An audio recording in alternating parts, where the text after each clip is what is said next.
নির্বাচন নিয়ে শঙ্কা নেই, আগামী ফেব্রুয়ারিতেই হচ্ছে নির্বাচন বলে মন্তব্য করেছেন বিএনপির মহাসচিব মির্জা ফখরুল ইসলাম আলমগীর।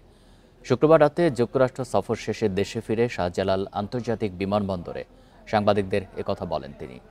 জাতীয় ঐক্য প্রদর্শনে যুক্তরাষ্ট্র সফর সফল হয়েছে বলেও উল্লেখ করেন মির্জা ফখরুল। নিউ ইয়র্কের জাতিসংঘ সাধারণ পরিষদের ৮০তম অধিবেশনে অংশগ্রহণের পর শুক্রবার রাত 11:30টায় দেশে ফেরেন তিনি। বান্ডেল থাকলে প্রতি সেনমানিতে টাকা বাঁচবে। বিকাশ সেনমানি বান্ডেল কিনে জিতুন প্রতি লেনদেনে। এ সময় প্রায় 2 সপ্তাহের যুক্তরাষ্ট্র সফরে বিএনপির মহাসচিব সরকার প্রধানের সঙ্গে রাজনৈতিক দলগুলোর অবস্থা নিয়ে সন্তুষ্টি প্রকাশ করে বলেন, জাতিসংঘে এমন সফর একটি বিরল ঘটনা। গেল 21 সেপ্টেম্বর জাতিসংঘের সাধারণ অধিবেশনে যোগ দিয়ে প্রধান উপদেষ্টার সফর সঙ্গী হন বিএনপি মহাসচিব মির্জা ফখরুল।